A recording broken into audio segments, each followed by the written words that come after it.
Yeah. Hello, are we live? We are live Excellent, excellent. in 4K. Hello, everyone. My name is Alex. You could find me on the internet as the Odyllic Stone, and I'm here today with Dave Lawson, who is just about to release his debut fantasy novel. It is true. You can find me on the internet as D Lawson Author. Tried to make things really difficult for you to not be able to find me by using like first name, initial, and last name and author. Like, unlike some people who have this really weird username that doesn't quite like have their name in it. Yeah, like Nest. Like Alex the Odyllic or whatever. The Odyllic or whatever it is yours. But yeah, happy to be here. Super excited to release the book. I cannot show the cover yet because half the books are in another room and the other half are still in a box. Well, so I wanted to start us off. You did mention in a previous stream that you were not very good with your pitch. So why don't you start us off with your new and improved pitch here? And I'll take some notes, make sure it's concise but informative, and really, sells. Oh, I have an awesome wife, by the way. Magic. The book magically appeared. So, The Envoys of War, the pitch. So I did a thing on TikTok a while back that was like, pitch your book badly.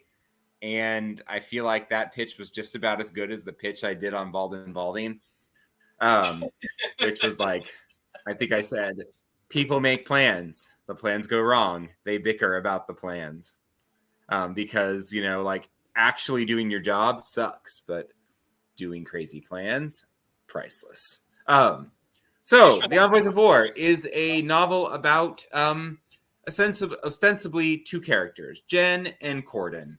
And they are envoys for their nation, messengers who are given a mission to take vital military intelligence to a allied nation. However, Jen finds out the mission's a sham. She's really just supposed to be watching Corden to see if he's a spy or not, because he's done some stuff that they're kind of worried about. And so they start off on this mission and things go completely awry. Like what you would expect to happen does not happen. Along the way, they meet Tobias, a mage with revenge on his mind, and Avelia, a very cool ludist who enjoys head trauma. And they go off on a new adventure. They find new things to fight for. And there's a lot of bickering, like I said. Better, but I think I'm going to give it 4 out of 5 stars. That's what you gave the book, so it's Well, I have something to share as well. So this is my copy of The Envoys of War, because even though I've ordered it over 3 months ago, my copy still has not arrived in the mail. And I've seen plenty of other people whose copies have arrived by now. I ordered it on July 14th, Dave. I sent them the lesser versions. Like, the ARC version, and then along the way it'd be like, hey, you have this word written twice here. Hey, you don't have the commas in the right places. And I fixed those up because I knew what I really wanted from this book. Not ratings, not reviews, not success. What I wanted was it to be polished enough for Alex. So that has been the only thing I've been working toward. And I finally have some copies that are almost as polished as the top of my bald head and the front of your balding head. So, it's one of those things where we're finally ready. It is almost go time. Also, I've been incredibly busy the last week with my regional one-act drama stuff, and that ended today, and I have fall break tomorrow and Friday, so I could actually get some things shipped for the first time in like 2 weeks. I see how it is. I only read it twice. It's true. You are one of 2 people who has read it twice. The other being Audrey Hopper, who will probably pop on here at some point if she's not already here. Good, because we've got beef. Oh. To be fair, I would say Rach was actually the one who suggested some of the changes that you seem to hate. Okay, well, I can have beef with her too. That would be more fun. So, you got a package today, didn't you? I did. This arrived just a little bit ago, and I am going to open it up because there's something in here. I don't know what it is. I'm going to kind of do what a lot of the bookstagrammers and book talkers do, where they're like, something arrived today, don't know what it is. And you're like, you absolutely know what it is. It has an address on it. You probably ordered it, or the person was like, hey, I'm sending you this book. But they're always like, what could this box be? So that's what we're going to do right now. Amazon box? What could that be? Let's dive in and find out. By the way, I don't have a book bringer, Bearded Book Beast, if you find this video at all. Instead, I have a little Canada letter opener that is my wife's at some point. Not wives, I only have one. That is my wife's, and I don't know where she got it. Probably in Canada, but no book bringers. Niagara Falls, yes. And inside of this box, there are not 2 copies, but 4 copies. That's a lot of copies. However, 2 of these copies are more important than the others. One of these is important because it has your name on it. Well, not yet. I just took it out of the box, but it will have your name on it. Good. I've been waiting for that. Actually, it already has your name in it.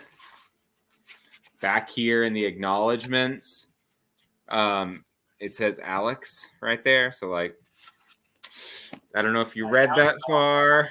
That's needed here. What? I said, is that all the personalization needed? That's it. I mean, as far as I'm concerned, you're in the acknowledgments. What more do you need? Honestly, that's fair. I mean, I could have dedicated the book to you, but I chose my wife instead. So I'm sorry. You were my second choice. Okay. As long as I'm on the list. The main thing that I'm thinking right now is like this book here. It looks pretty good. She just gave me a dirty look like, no, you're dedicating the book to me, not to anyone else. This book here, it looks pretty good. The one thing I would say is that, you know what would look even better? If it was like a leather-bound copy, you know? Really? I think that would look great, actually. I do too. Unfortunately, my good buddy Dave didn't send me any copies yet, and so that process takes a while after a paperback copy is received. It's true. I suppose it's one of those things that, I can't put the cart before the horse. If there is anyone in the video, looks like right now we have one person watching. Say hello. Let us know who you are, because I am going to sign this book for Alex, and I need opinions. I need advice on what I should say. Like, anything that you feel would be a good thing for me to write in this book to Alex, I will take that. I might even write it down. No questions asked. We'll have to see. But if you have something that you think would be a good thing to for me to sign here in this book, leave a comment. I'm excited for it. All right. While our vast audience thinks about what they should dedicate the book to me, maybe we can move on to some other things. So when I posted this on Twitter, this live stream, I did have one request. Did you pay attention to it at all, Dave? Do you remember what I asked for? That was like a week ago, and I have been doing well the entire time. I don't know. A bottle of winter plum wine with Wait, you. Does it actually say winter plum on it? Mintar winter plum? Oh my God. So, well, I guess you can't get a glass, but here we go. Here's some winter plum wine. Ooh, okay. It's a little bit lighter than what I would have imagined from a winter plum. I think of it as more of a deep red, but we'll say it's like the Zinfandel winter plum. Described as a pink. If I know my literature well. It's a very deep pink. But anyway, well, I am doing the cork thing, and I have a glass of a dark ale. Oh, very nice. Gluten-free, because that's how I roll. From the place that I will be doing my little, I'm having a book launch party on Saturday for like friends and family in the place where I live, which is Tulsa, Oklahoma. And we're having it at the local gluten-free brewery because I can actually partake of the things there. So very excited for that. I'm going to try to sell some books to some family members. Woo! Like pay up people. What's the brewery called? It is called Neff. Neff. Okay, I'll be there. All right, I'll see you there. I actually do have some friends from Texas driving up for it. My friend Justin, who was he was in my wedding. So he and his wife are driving up to come to it, but that's okay. You just don't care enough. Well, I had a couple questions for you about the Envoys of War. And I'm hoping that you'll be able to answer them.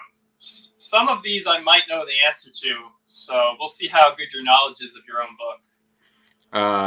It was Corden's fault. That's First question. What does winter plum wine taste like? It is sweet. It is fruity. It is somewhat strong. If you get it at the wrong places, it sometimes has like chunks in it. What? They sell chunky wine? Only at Baronet Trumbelch's. Remind me never to buy the wine there. I mean, it's a house, so I don't think you would be buying the wine there. Okay, then do not let me drink the wine there either. I don't think you'd want to go visit old Trumbelch anyway. All right. That is exactly how it was described. 1 point. Next question. How many Francois exist in your book? And for those who don't know, Francois is the name that Jen gives animals that she likes. Or that she kills. To be fair, she only kills a spider. She does not kill any other animals. We do not support animals dying. Animals live forever. So it's kind of a trick question because there are 2 living animals referred to as Francois. However, she also at one point mentions that in the afterlife, there could be several Francois there. So 2 living animals with the possibility of more just sort of like future Francois. Ding, ding, ding. That is correct. I was actually a little disappointed. I was like, wait, I thought there was another Francois in here when I was rereading it, coming up with this question, and I was like, I swear there was one more, but there was only two. Well, she'll have a Wolven Francois at some point. Come on. There will be a Wolven Francois. I mean, come on, there has to be. She needs a Wolven. Like, everyone needs a big puppy. That's true. That's fair. All right. Let's move away from this book for a little bit. I want to know, and for all our viewers out there, what do you do for a living, Dave? I'm a teacher. I am a English teacher, and I direct the plays. I'm the drama director at my high school. And so, like I had said a minute ago, I just finished directing the one-act play.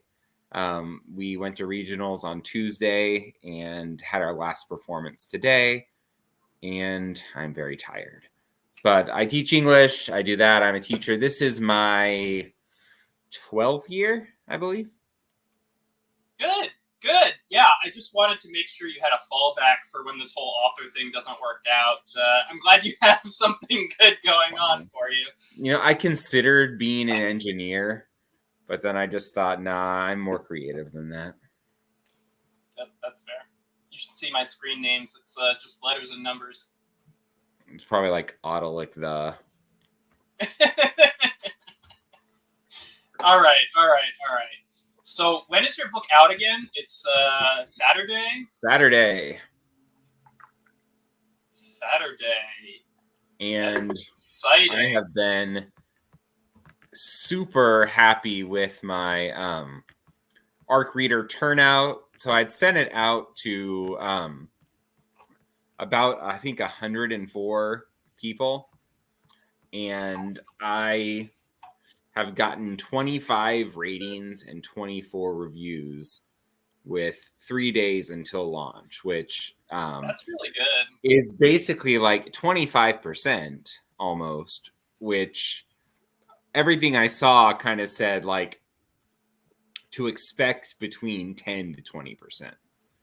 And then like if you were lucky, you might get up to 30% or something like that. So like I'm at almost 25% with 3 days left. So like I have been incredibly pleased with that turnout. I feel like gotten a lot of great comments from ARC readers. Just a lot of really like it's been a lot of fun to read the reviews. Even the ones that say rude things like this one from this Alex guy. Hey, Bearded Book Beast. I have to be at conferences here in like 2 weeks, but not tonight.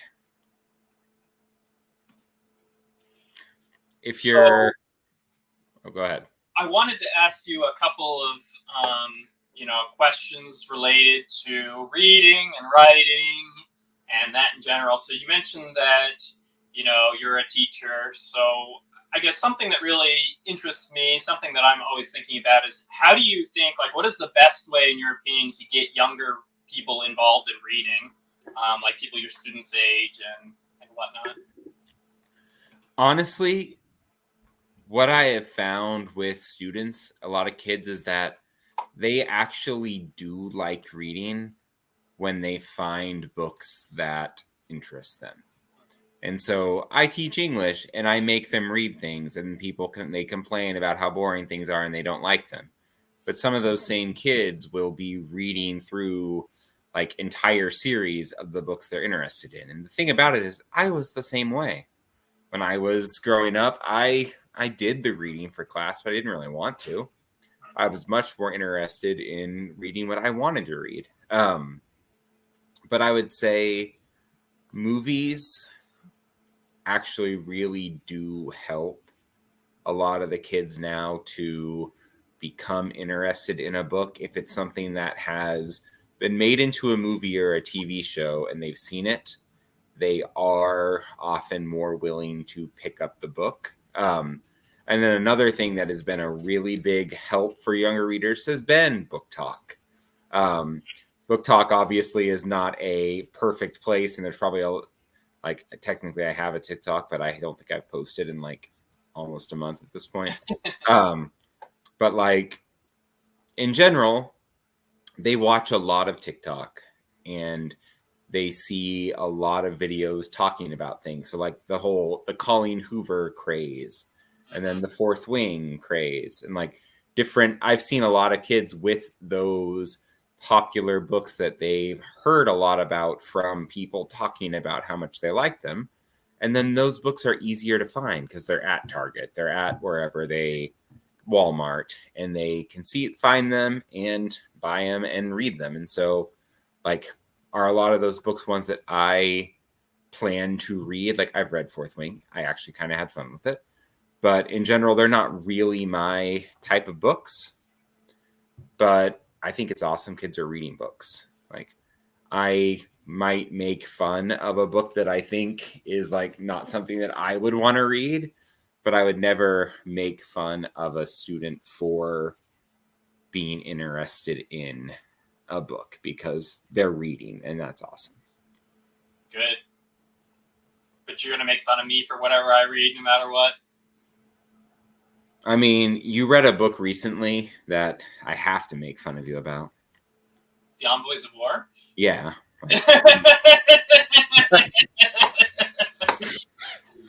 Oh, man. Okay, well. What kind of loser reads a book twice before it even comes out, Alex? Someone with way too much time on their hands, I'll tell you what.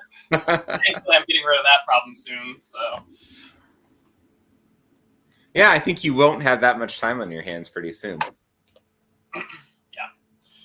Anyways, moving on. I had a game I want to play. All right, let's go. For the Envoys of War characters, kiss, marry, kill. Which character would you kiss? Which character would you marry? Which character would you kill? That's tough, man. I know that Audrey said she would be on here at some point to watch this. She might already be on. Audrey, if you're out there, I'm sorry in advance. I mean, of the characters there, I guess, like, if I've got to kiss one, marry another, Jen would not want to be kissed. I feel like she'd be like fine with being married as long as it was just kind of a platonic situation. So you could do the dishes and cook the dinner and stuff. Yeah. But for the sake of this, we're going to say that Jen is not on the list because she just wants to hit things with her sword. And I'm not killing Jen. Come on. Okay. I'm absolutely not killing Jen. And I'm not going to pick any of the like actual bad guys for the kill part because that's too easy. Yeah, that's a cop. So we're going to go with Corden, Avelia, and Tobias. And I haven't said them in the order yet. That is just like, those are the three characters I'm going to go with. Oh, that's not the order? I don't know. I hadn't even thought about that yet. I was just saying their names. Okay. But I have to think about it. So, kiss. Oh, God. Either have to. Guess we'll kiss Corden. He'd be fine with that. He is your self-insert, so it's like kissing yourself. That's. I mean, marry Avelia. Redheads are great. And then kill Tobias, obviously. Boring. Okay. Yeah. I mean, if anyone's got better kiss, marry, kills, you can put The question is, what would be your answer to this? Probably kissing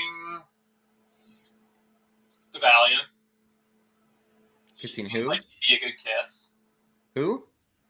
Avalia. Oh, I say Avelia. That's how I pronounce it. I'm sorry, I didn't get your pronunciation, guy. My audiobook narrator did. Marry Tobias. He seems pretty. he actually gets through his plans, unlike some other people we know. So I know he's reliable at the very least. And kill Corden, because there's no way I'd listen to him talk for that long. I'd probably just it'd be easy. He'd just be done. I love Corden. Hold on. Done. No. Corden is amazing. My wife from the other room said, did you say kill Tobias? Incorrect. She likes Tobias and Avelia, and she thinks that I need to make them be together because basically, like Audrey as well, they're all about the broody characters. They love those broody dudes like Tobias. So, I'm more of I like the dude who is just like going up there and just talking out of his ass the whole time because. Yeah. Mm-hmm.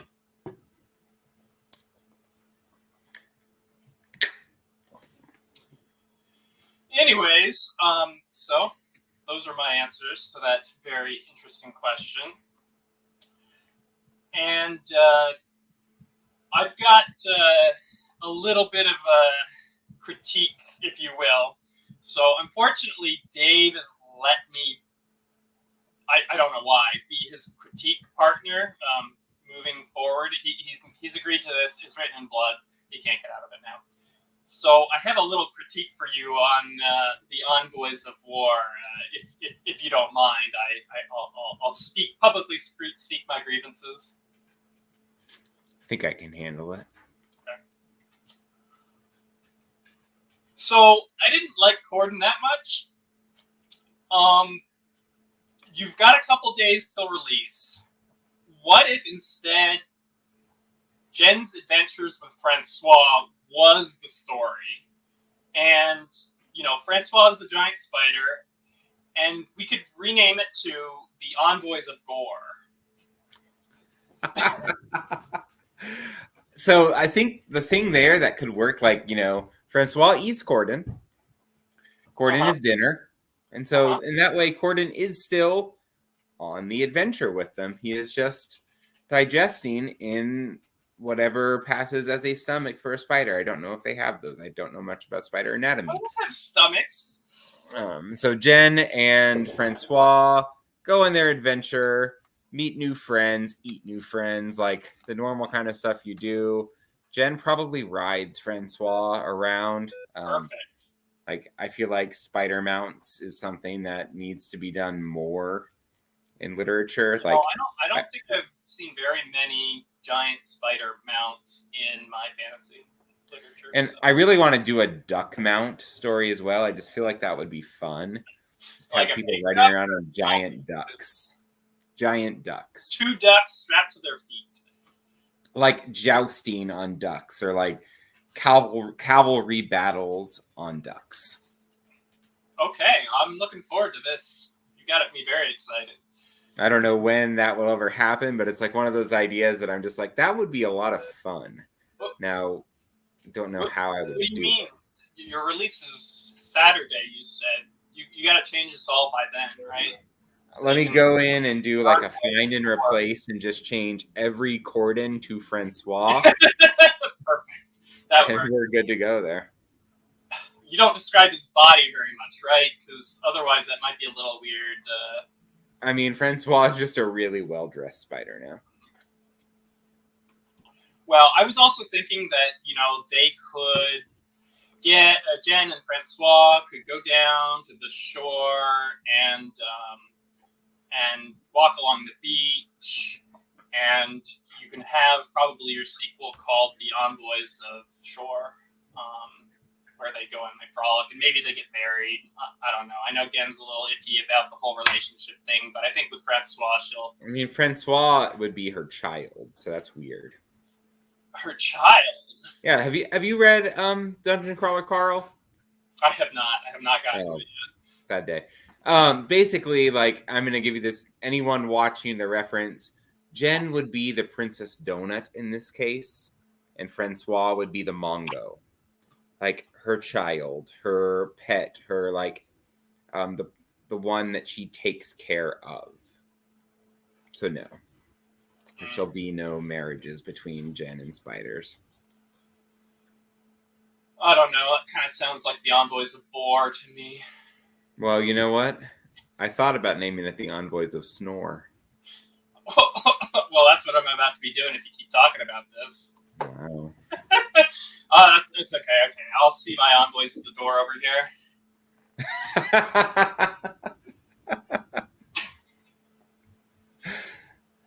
Okay.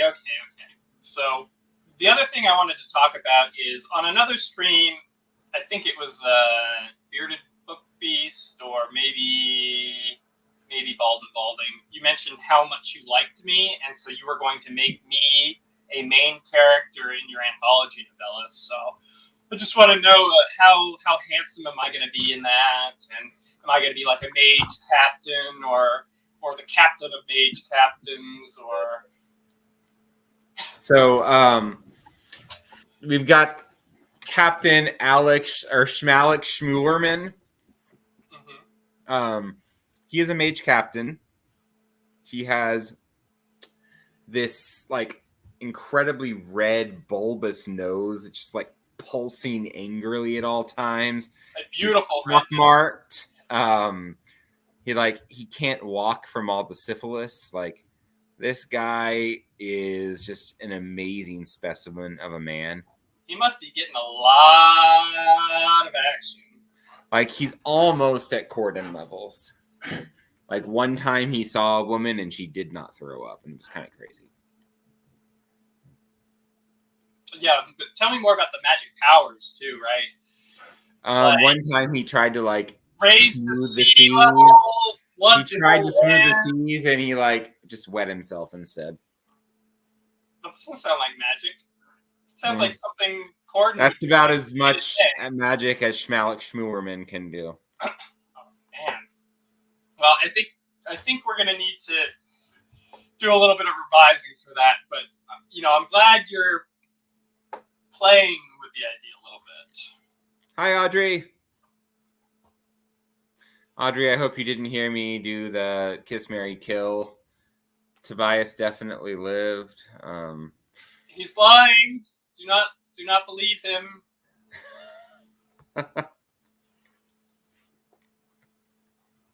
Believe me. Don't believe Alex. You don't even know Alex. You know me. I would never do that to you. Plans and plans and plans and plans. Plans and plans. Oh, wait. My wife from the other room says that knowing me is a mark against me. Dave, I wanted to know, do you happen to know any synonyms for the word plan? I'm curious. I used several synonyms. We talked about schemes. There's an entire section of the book called The Scheme. I feel like I've used plot. But in general, Corden is just, he goes around saying, "Don't worry, Jen, I've got a plan." Or, "You, Tobias, a plan?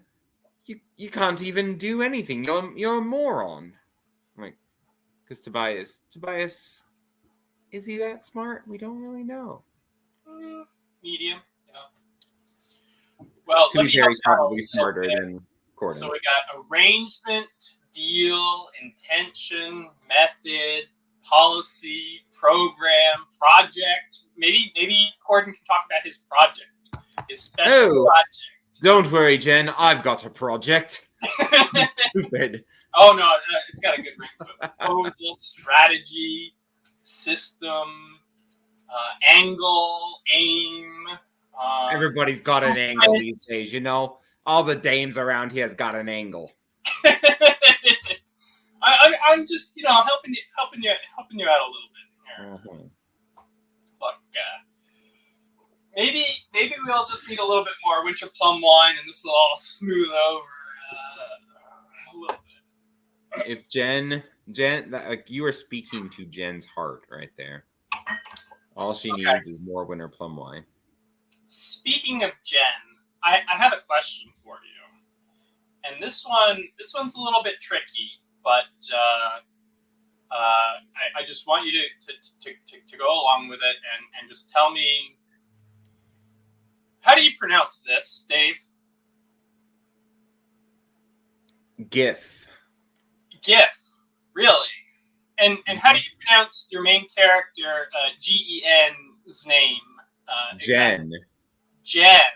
Because G's can do different things. But hold on. How do you pronounce this one more time? GIF. Would you like me to have my main character named again? I pronounced it again for the whole beta read, and you cannot take that from me.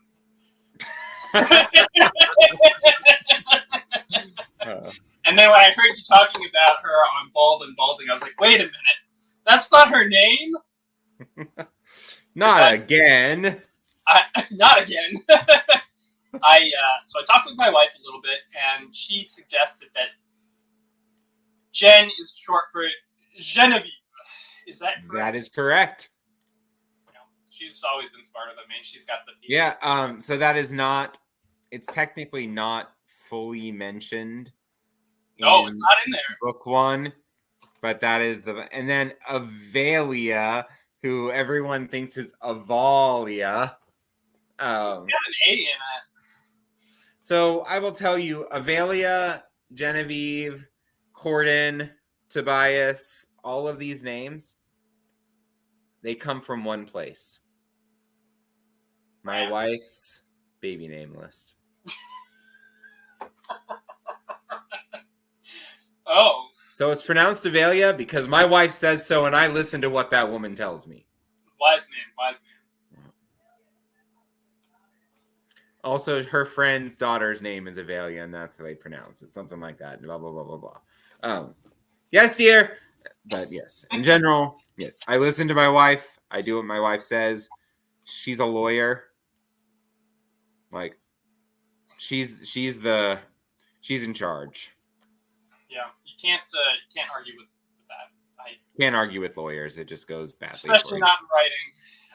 You've signed the contract the moment you put those words to a page. Yeah, she always tells me that's not in the vows, or that was in the vows. I feel like, I don't know if she's ever read the vows all the way through, but there's a lot of things she says are in the vows, and I'm not totally sure if they're there. One of the things we did is we both wrote our vows, and then I took them and I put them in the photo book for the wedding, and so now we can go on back and look at what each other wrote. So you might want to do that. I was absolutely willing to write my vows, and she said, no, I'll say what the person tells me to say as long as I say as little as possible. Apparently, we're supposed to talk about all the nice things about Tobias. I fully understand that, and I agree with your wife's decision. Going back to my Kiss, Marry, Kill for killing off Corden, so I completely get it. Poor Corden. All right, well, moving on. I got a couple other things, but let's go with one more thing I want to share and ask you about real quick. Do you know what this is, Dave? That is Avatar: The Last Airbender. Mm-hmm. Yeah. Specifically, this is the waterbender from Avatar: The Last Airbender. And true. I was curious. You've claimed to have never seen this show, and yet I've seen the show. I haven't seen the entire show. Very familiar. Explain. I have seen some episodes. I think I probably hadn't seen them until like COVID. And the person I lived with for some of that time was playing, like binged it. And so I saw some episodes kind of just like in passing. But I think it's one of those things where, like, I know that they can like move water around, but I don't really remember anything beyond that. But also the whole thing there is like, it's totally elemental with like fire and earth, and is wind the other one? I don't even remember. Yep. Okay. I miss Captain Planet, where the fifth element Was heart. I always thought that guy was such a loser that he had the power of heart. Like, what a loser. But in general, like I've seen Avatar before, but I know they move water around, but I couldn't tell you like the specifics. I was talking to one of my students who has bought the book, and I gave her copy the other day before performances because she's in one of my drama kids, and she's been bugging me about it. And so you're about to have a performance, so here is something to make you feel good. A copy of the book.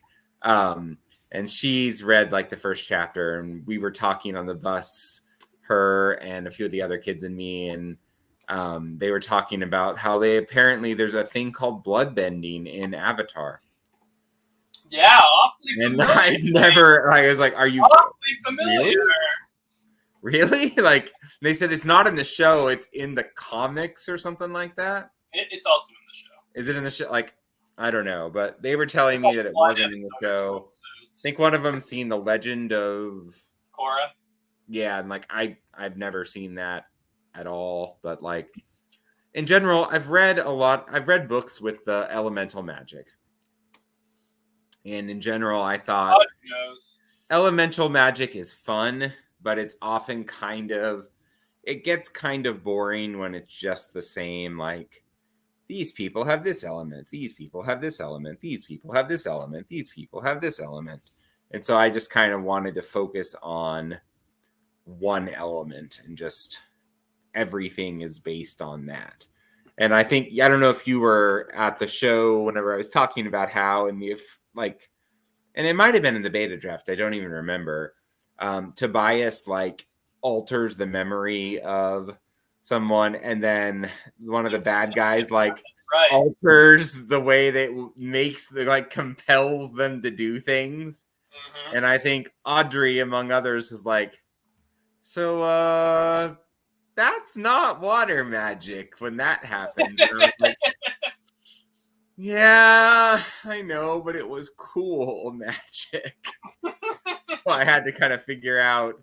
So I wrote out the entire like compelling people stuff, and instead just switched it around to where they just swirl up the brain a little bit and confuse the person, which I think is more fun anyway than like having actual ability to like change their thoughts. It's a little bit too like, I don't know. It's a little bit of an easy out to be like, well, mages can just change what people think and make them do things. Like they could do anything.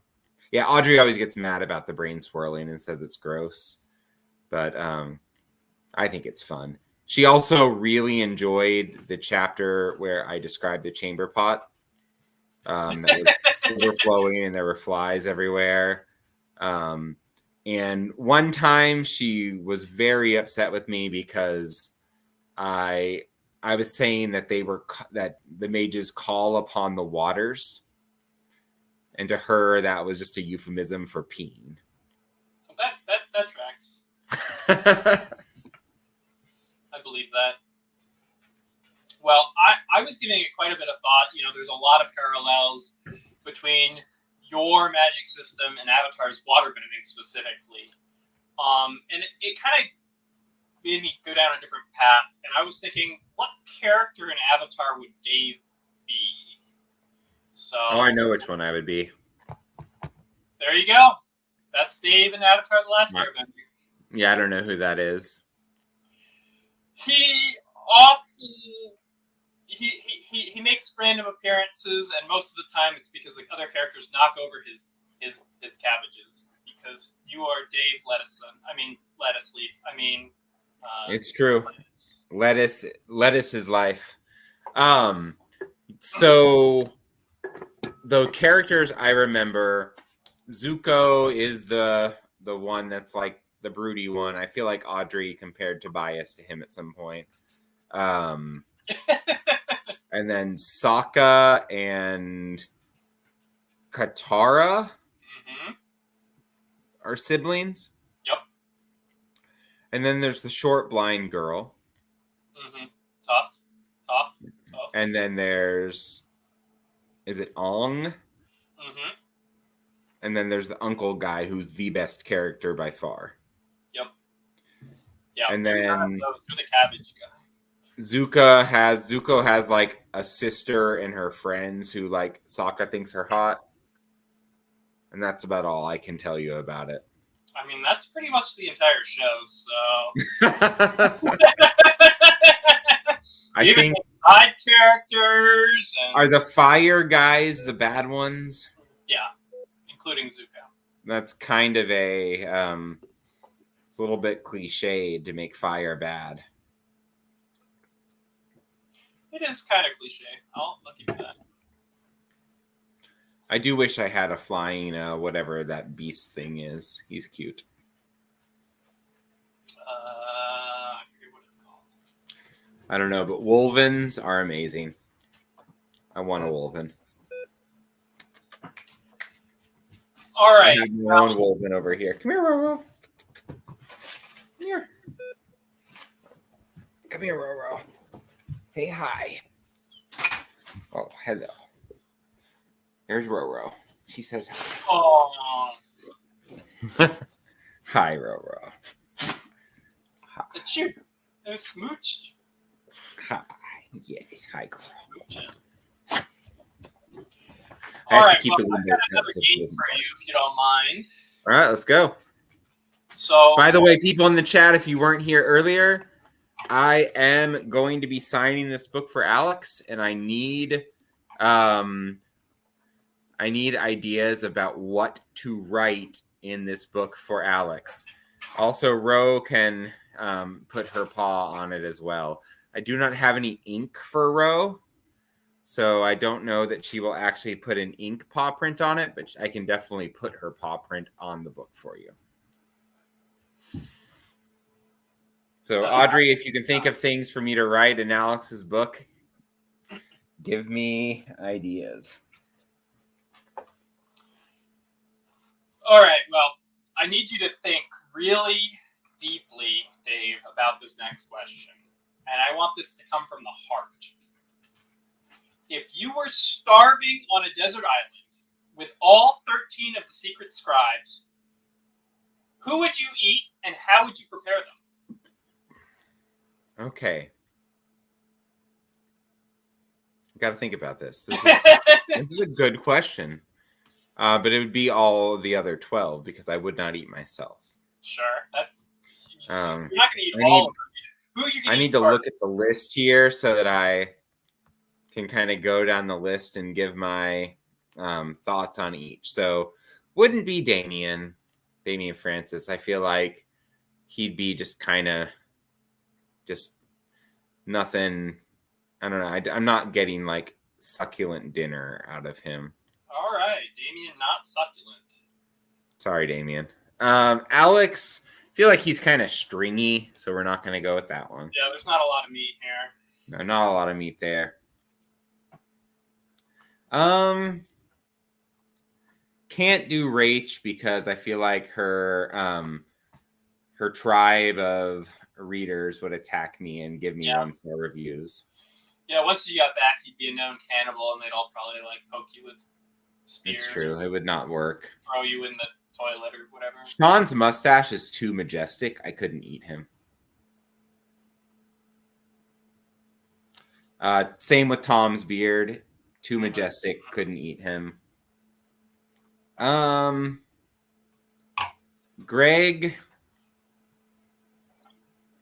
I feel like he would taste like cilantro.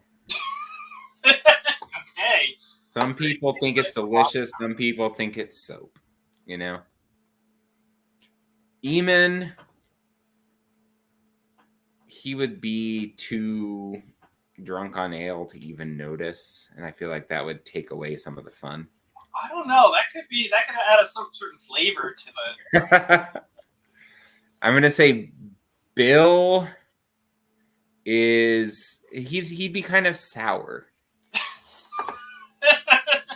Too grouchy to eat. Too grouchy. Like curmudgeons don't taste good. I've heard that from giants before. So we're down now to Bella, Lorraine, Lamia, and Rob. Rob would also be bitter. Really? Holy moly! I thought you were gonna eat Rob for sure. No, I feel like he'd be bitter. Like mussels don't cook that well. What do you They're mean? tough. That's like that is the steak. They're too tough. So it comes down to Bella, Lamia, or Lorraine. We're gonna. I think Bella. You're eating Bella.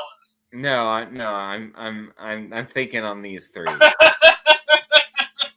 Because Lorraine, haggis is delicious. The Scottish people, they know what they're doing. Lamia probably tastes like really good, like Middle Eastern food, and that's amazing. Oh, holy moly! Dave, you can't just say that. What? I'm.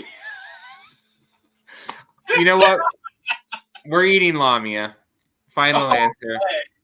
Because it kind of sounds like lamb. So Lamia, lamb. Yeah, mutton. Mutton's delicious. Okay. Well, I'll let her know you said that. Wait. We're not done. And how are you going to prepare Lamia before you eat her? So, I think you'd put her on like a spit. One of those ones that like spins around so you can like shave it off like shawarma style. Wow, a little bit of torture before you make like a Lamia shawarma. That's brutal, Dave. I think a Lamia shawarma is what I'm thinking. I do need some pita bread or something for this meal.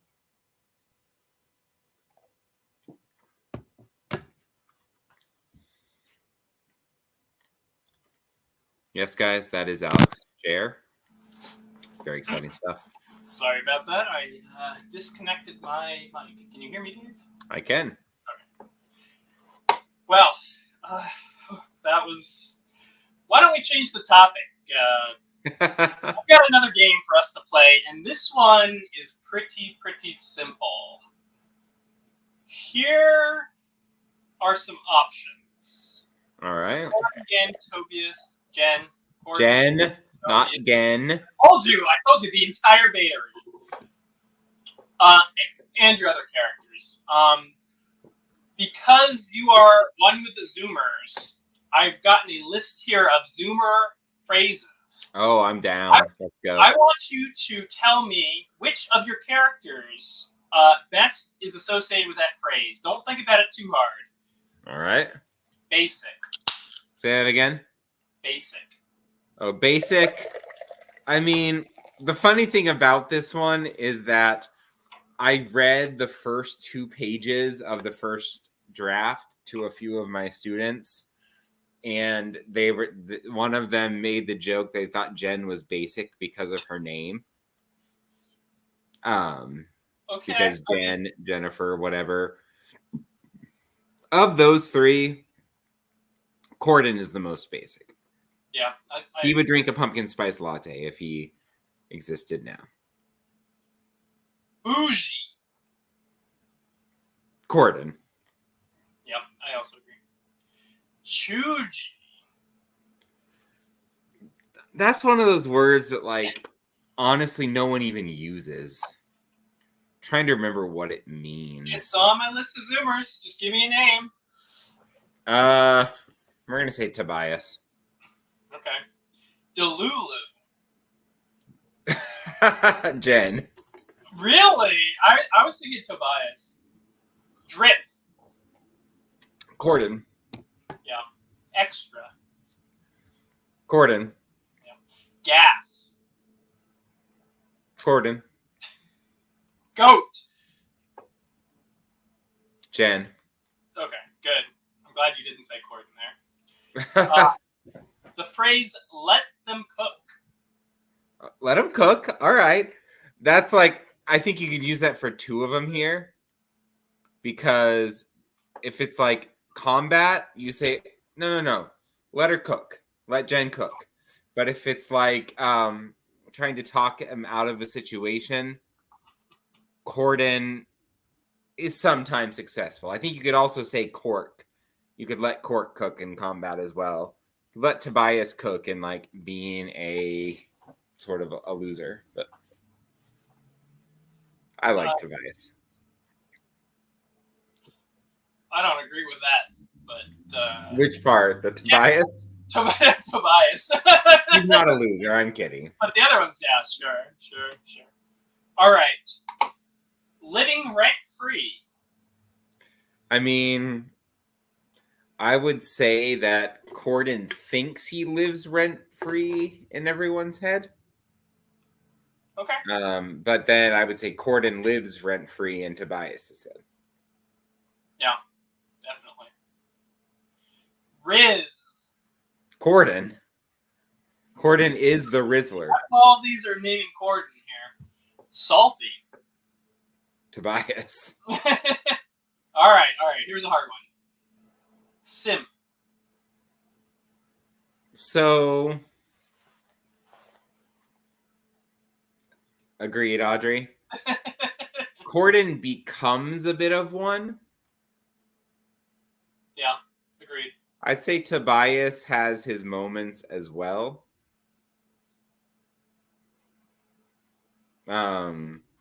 Cork also has a few moments of simping.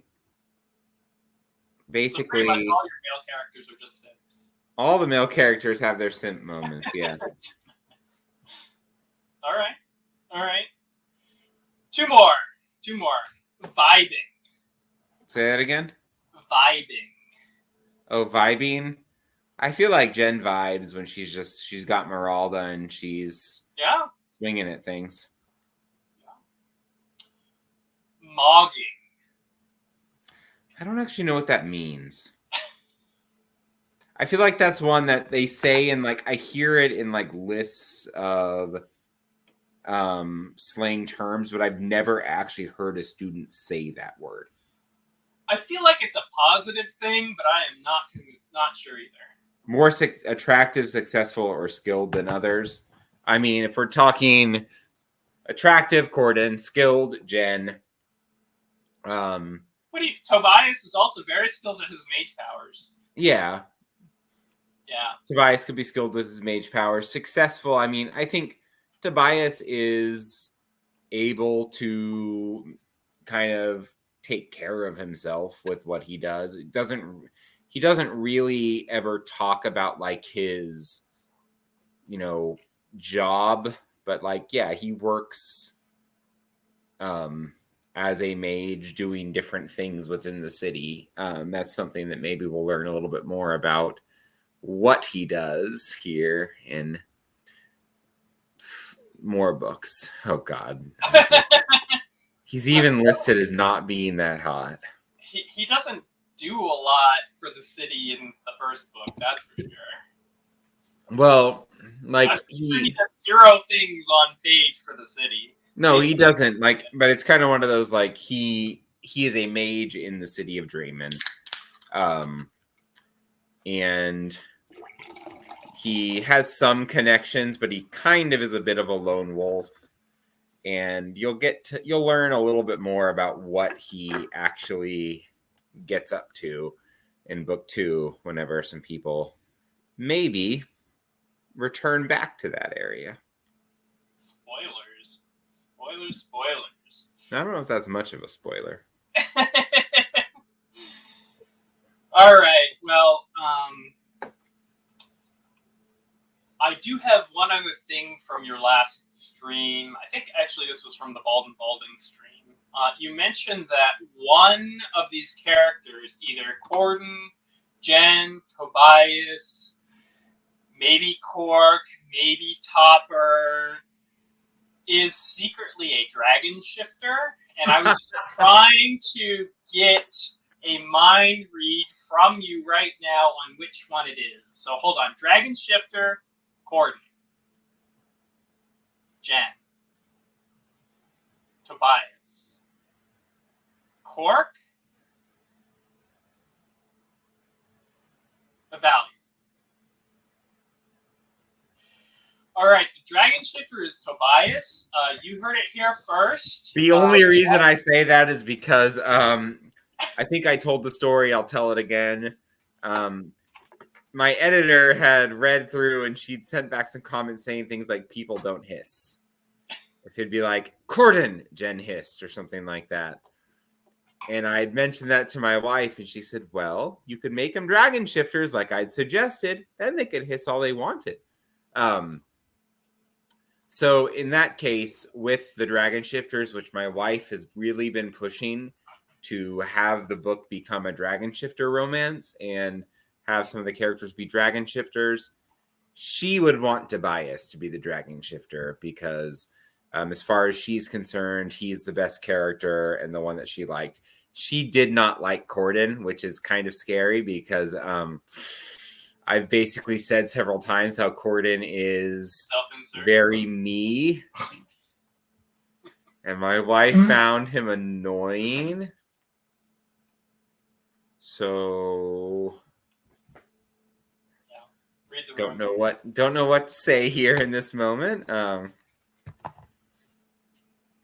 Just gotta look for approval.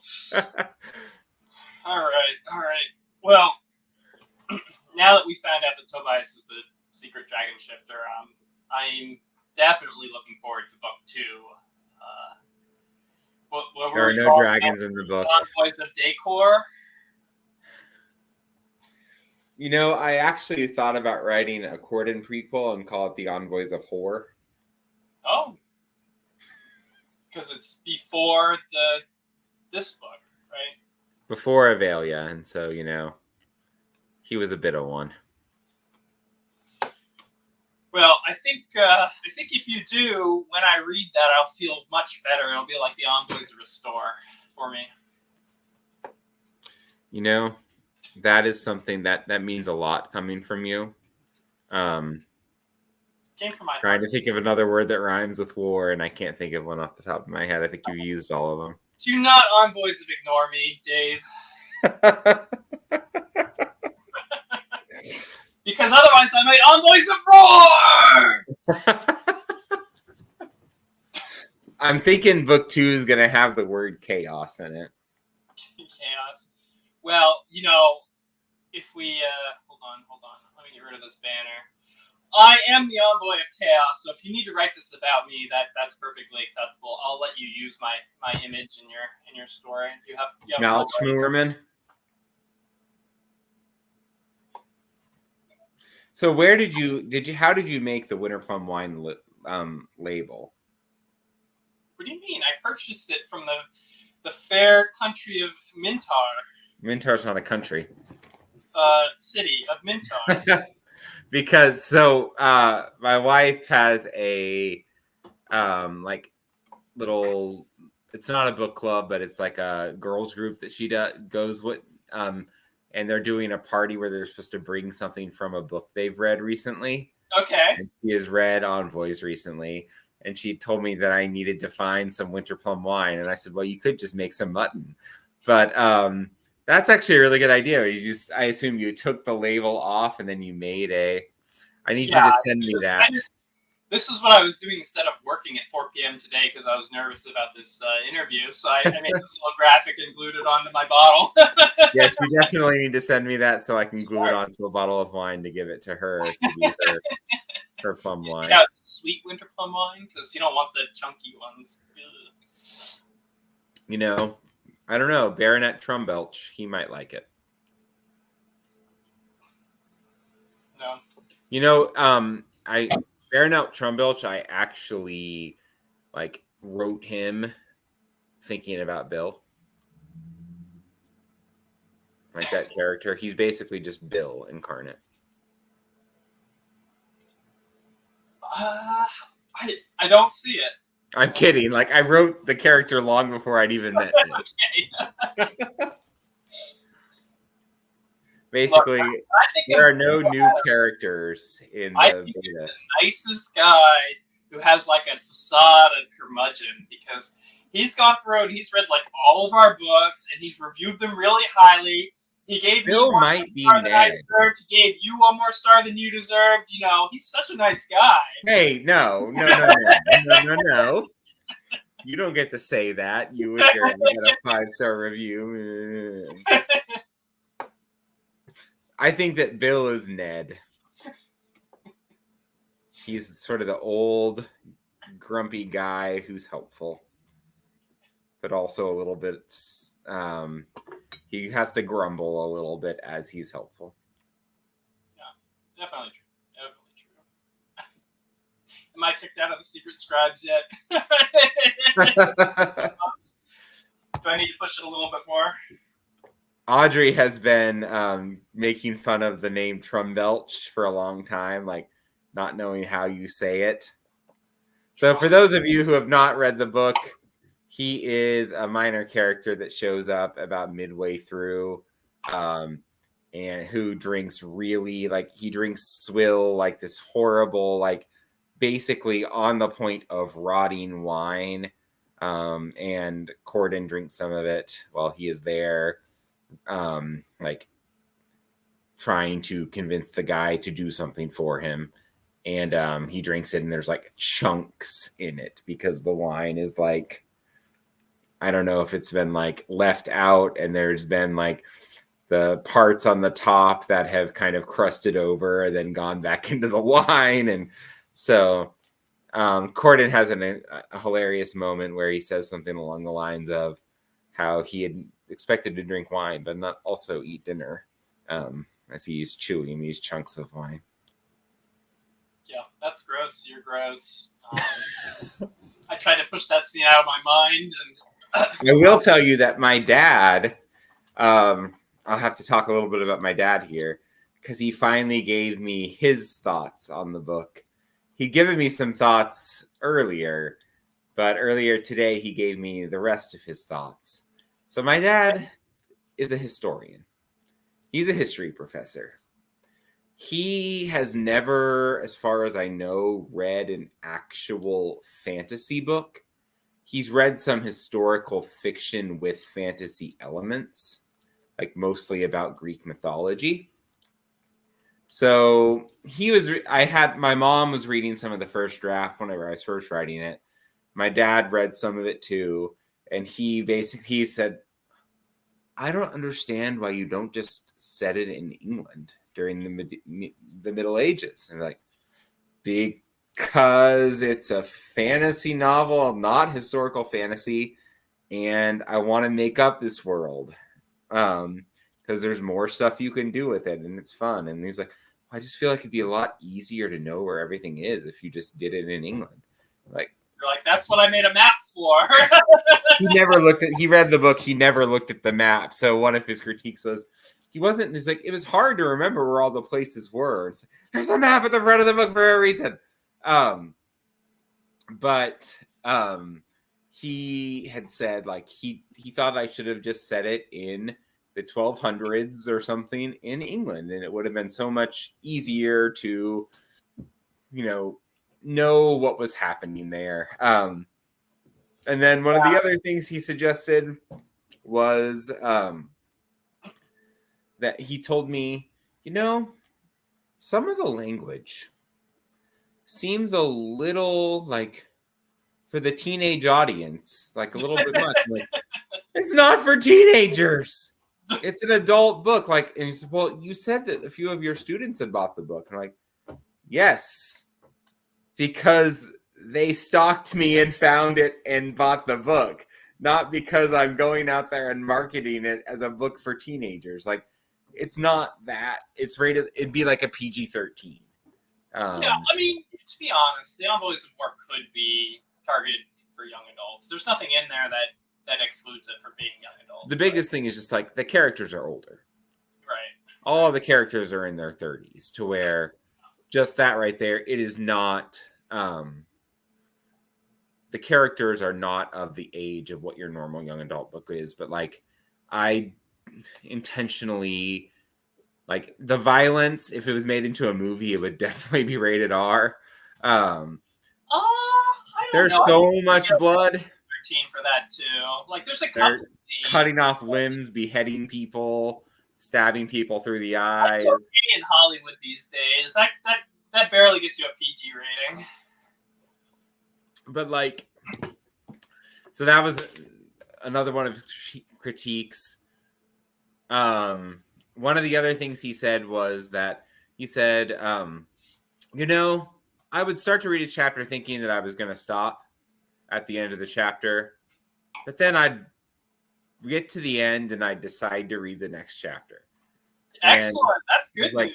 That's really good, because the way he reads is like he has 3 books, like a nonfiction book, usually about like the Pope or something, a fiction book, and then another nonfiction book. And he'll read like a chapter of each before bed. And he was getting where he was reading, and he was just reading Envoys instead of the other ones. And I was like, okay, all right, okay, Dad. Because he's a, I wouldn't say like he's a harsh critic, but he's definitely someone who does not have a problem speaking his opinion on things. And he also told me he liked all of the internal monologue moments, which I love writing their thoughts. Like, and there's been a few people who have been like, and there were a lot of those, and it,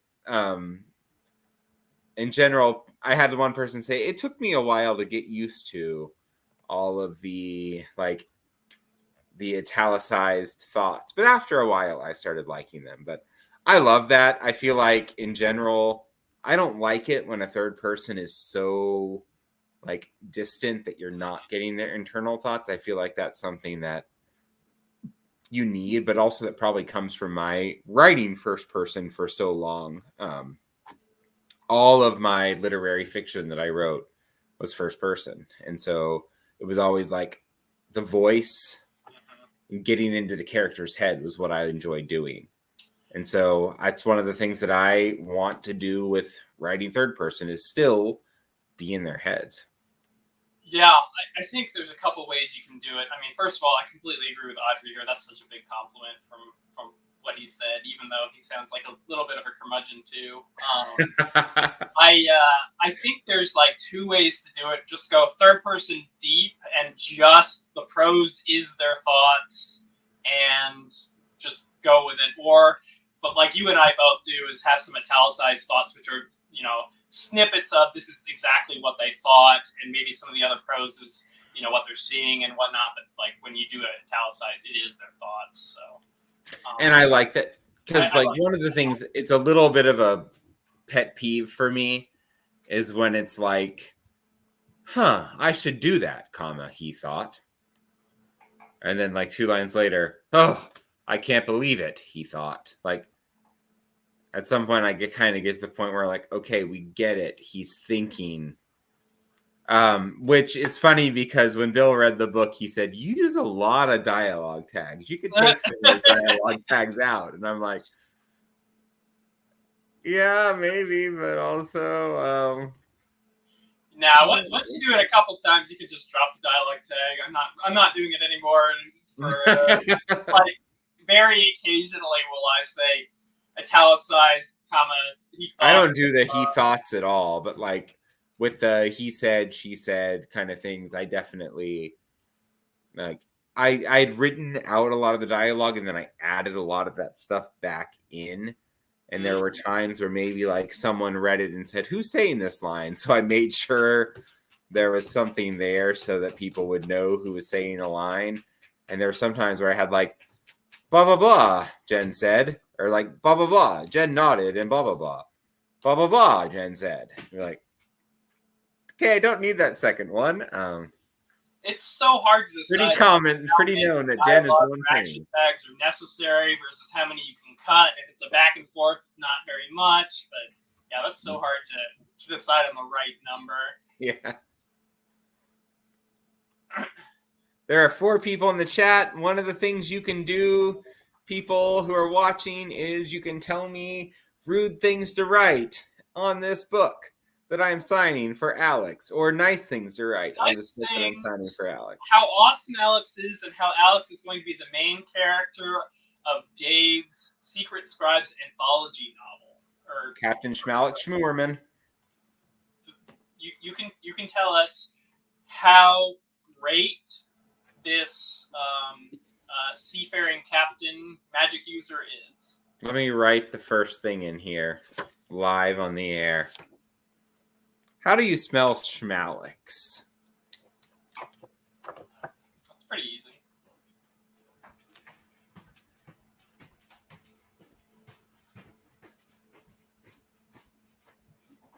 The first thing is something I've been writing on most of the ones that I've sent out.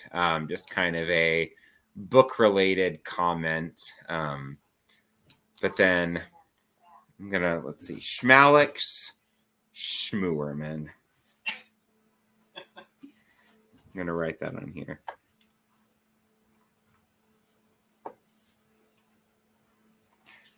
How do you spell Scheuermann? SCHEUERMANN.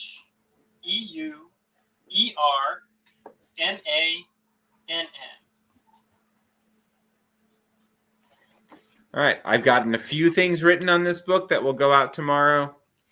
Anyone in the chat who has ideas, tell me things to write. I want to destroy him. I mean, thank him. Also, if you have things for me to say to Bill Adams or Greg Terrell, give me ideas on that as well. How come me, Bill, and Greg are so far down your list of people to send this book to? To be fair, Greg has not bought the book. Explain this to me, because, you know... Greg hasn't bought the book. You and Bill have. Oh, so you better not send it to Greg, or I'm going to revolt, protest, and... I told him I would, because he sent me a free copy of Bloodwoven. I'll tell him that you tell him I canceled that. Tell him he needs to pony up his, I don't remember how much. It was so long ago. It was 3 months ago. I don't remember how much I paid for it, but tell him he needs to pony it up. He's got a real Pony it up, Greg. All right, so there was one more thing from your previous streams that I needed to ask you about. Yes. You mentioned that the Envoys of War is actually a witty Regency romance novel, and so I need you to explain that one to me in a little bit more detail. I don't think I said that. I'm pretty sure, and I quote, Dave said, the Envoys of War is inspired by the witty Regency romances that I've been watching with my beautiful wife, such as, I forgot the name. My wife is beautiful, but no, that was not what I said.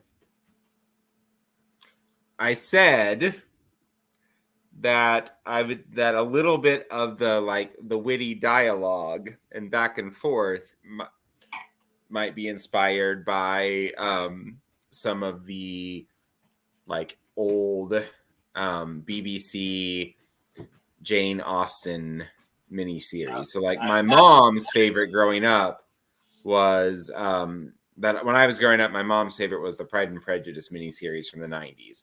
And there was a lot of great sort of witty banter. And I talked about how I like a good witty Regency romance to where as I like, and also like Oscar Wilde, which is not Regency romance, but it has the sort of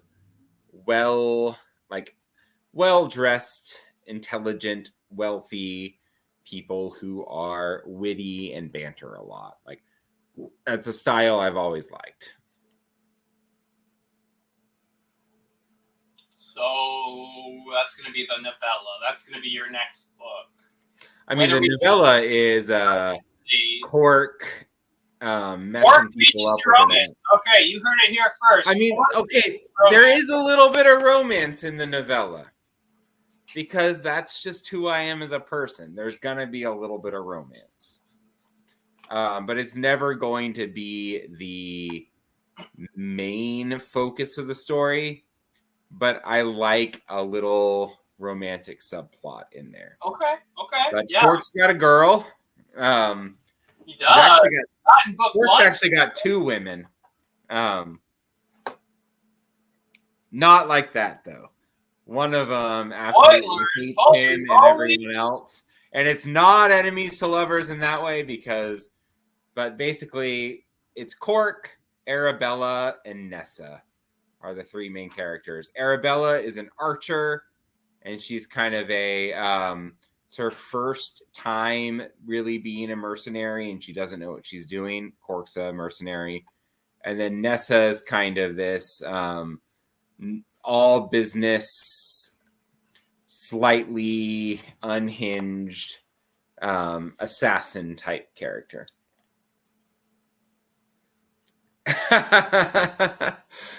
Audrey has thoughts about Cork. I think I'd said in one of my other interviews that he originally had 4 teeth, and she said, no, the hot, tall guy can't have 4 teeth. He needs to have a full mouth. And I said, you're right. Well, it sounds like you've got something cooking up here, and I might or might not have a little bit of Secret Scribes spoilers in my mind here when you describe that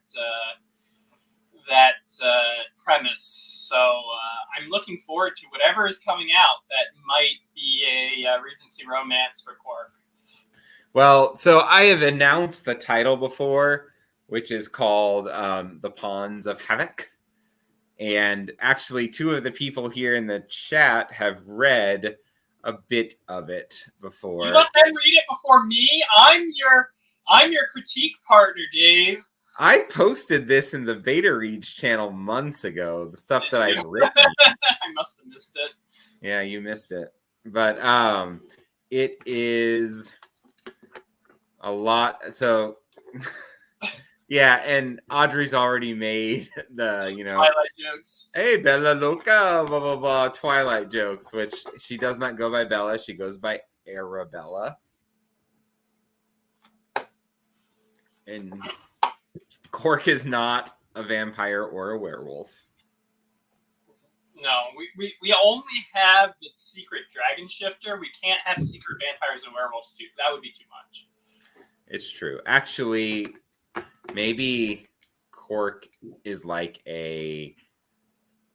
what's another good animal? Maybe he's like a griffin shifter. A griff shifter? A grifter, if you will? A grifter, yeah. Okay. I believe that. He's like bulky, and griffins are bulky, so. All right, for the 3 of you in chat, I have a question. Who do you simp in the Envoys of War? Gordon, Jen, Tobias, others? Hashtag right now. And whoever wins, Dave will make the star of the sequel. Oh! That was Dave. That doesn't count. I don't know who Emmett Cullen is. Is that the corpse child thing? I'm guessing one of the Twilight people.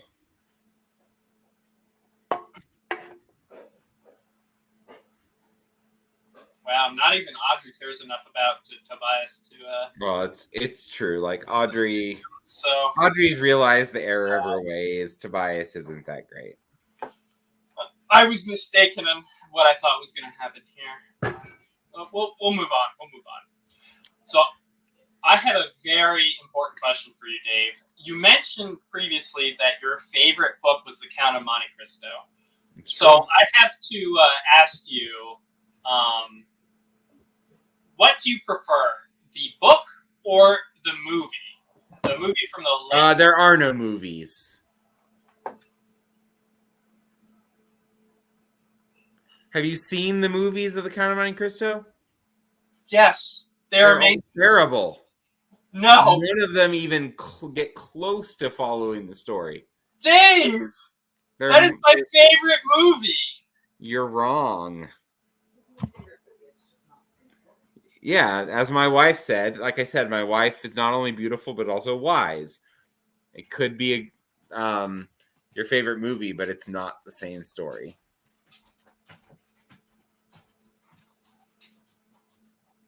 Audrey, we were talking about what character people simp for. I simped for Avelia, And you didn't say you simped for Tobias. So they killed him. Yeah, we killed Tobias. According to my wife, she said that. Very nicely, very kindly. Yeah, I know. I killed Tobias because he's just kind of boring. Not spit roasted like Lamia. That just sounds horrible the way you say it. Like that. You said it, not me. I did not say it. I said on a spinning, and you just shave off the meat you want to eat. There we go. Okay.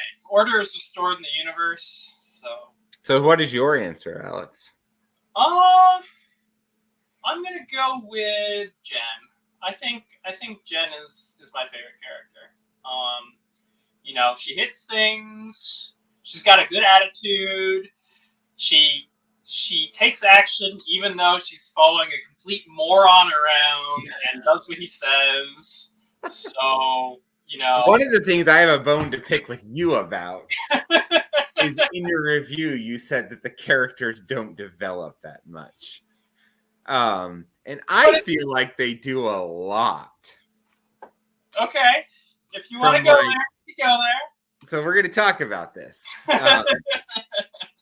So I feel like Jen goes from being a follower to someone who can do her own thing. And I would say Corden goes from being a libertine to someone who cares a lot more about friends, people like that, and is even considering monogamy or something crazy. And then I think Tobias also has a lot of development as a character. So I disagree. I just felt like it wasn't enough. I feel like, especially like Corden, he might have had a lot of thoughts about that, but he didn't do anything. Like, no spoilers. I'm trying really hard not to spoil anything, but you know, he's still, when he ends the Envoys of War, I would still say he's thinking about women. He's thinking, you know, more with his Jungle region than he is with, you know, what they, Valia, would want in these situations. So I don't know, like, maybe he's not thinking about just sleeping with everyone, but he's not really done anything to prove that.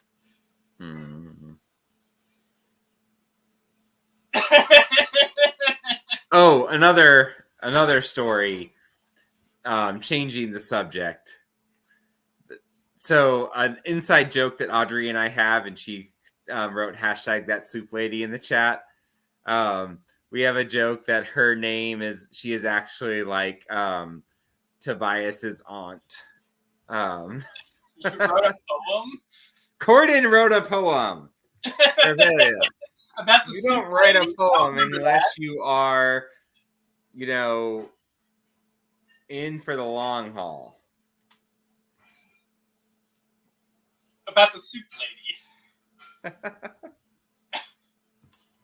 Okay, I mean, she was kind of mean, but if that's what Corden's into, you know, I don't kink shame him. Avelia and Corden are awesome. Oh, sorry, that was Marsden's aunt. That's what it was. That was the joke.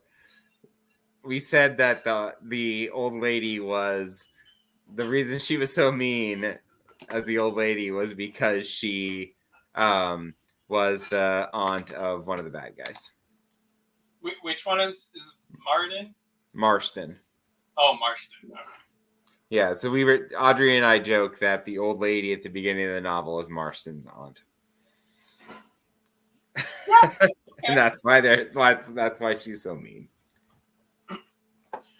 All right, well, it's getting kind of late. I've got one more question for you, and then we should probably get back to our day jobs because, yeah, I don't make any money off this.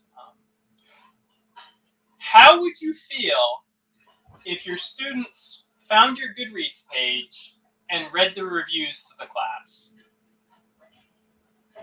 I mean,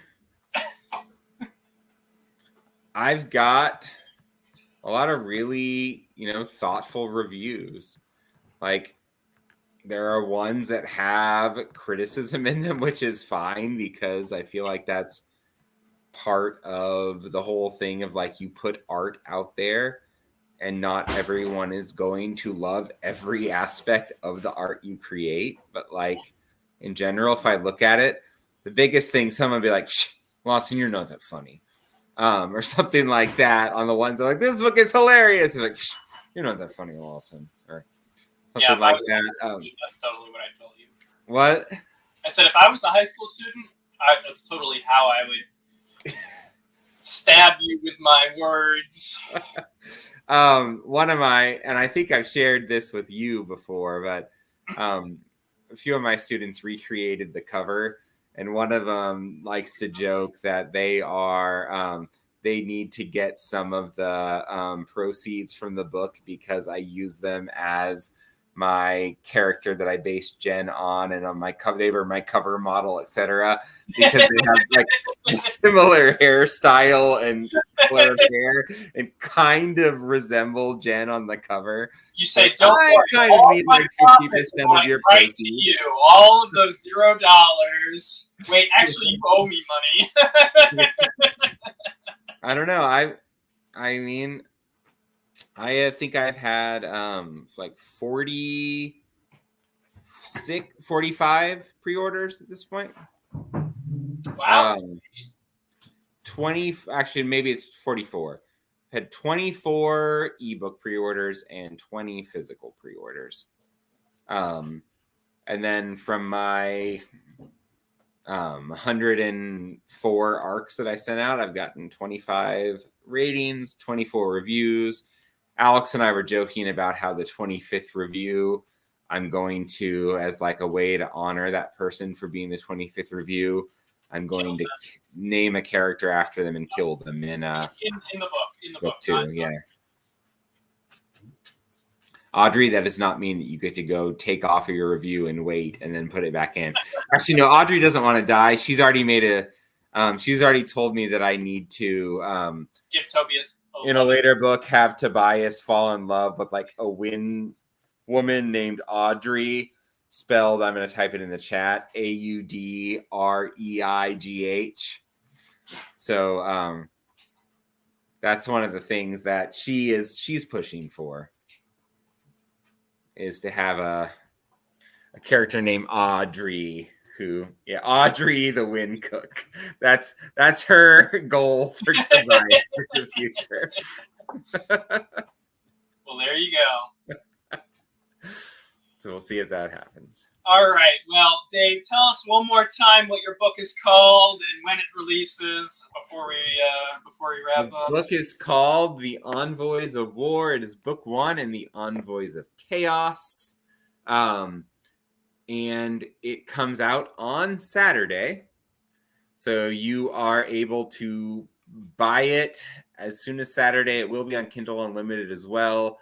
I also have signed copies available on my website, which is very hard to remember. It is davelawsonauthor.com. And then change that. Yeah.